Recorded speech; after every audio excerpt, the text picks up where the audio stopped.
So, and for the last process, I'll be putting on my sunscreen kasi alam naman natin na sobrang init dito sa ating bansa. Ang init sa Philippines, kaya hindi tayo pwedeng lalabas na walang sunscreen kasi mangingitim ang ating face. So, eto na. So, I'm using this Sunessa Collagen Sunscreen. So, para na rin siyang foundation. Ito yung nagustuhan ko dito. So, kuha lang ako ng product. Ilalagay ko dito. So, what I like it is, ano ba? Medyo pinkish na yung dating niya. So, gawin lang mabuti ha.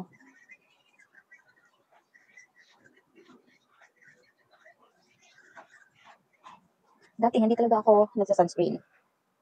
Pero nung nag-start akong gumamit ng sunscreen, I realized na it is a must pala talaga to apply sunscreen dito sa bansa natin. Kasi dati wala akong pakialam sa mga ganito. And then, I realized na nangingitim ako pag pag lumalabas. So, since nagsimula akong gumamit ng sunscreen, so nagustuhan ko yung effect, kaya, hindi ko natinigilan. Nagsa-sunscreen ako everyday. Papalit-palit na ako ng sunscreen at dito talaga ako na-hook kasi collagen sunscreen siya.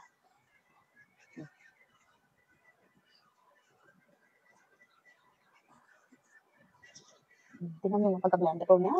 Super blendable talaga siya.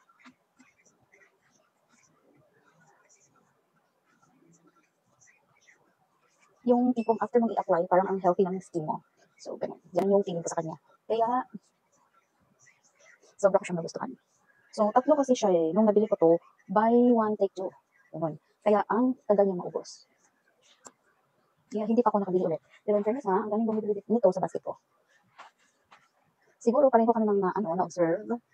Yan. So, ang magandahan ko dito ay, isa sa magandahan ko dito ay, para ka na rin mag-foundation. Pag itong sunscreen na to, ang ginamit mo. Oh, so, look at the difference. Yung kanina, at na hindi pa ako nakapag-apply. At ngayon na, tapos na ako mag-apply nitong Sunessa Collagen Sunscreen. At ilalagay ko lang dyan sa yellow basket. Thank you for watching.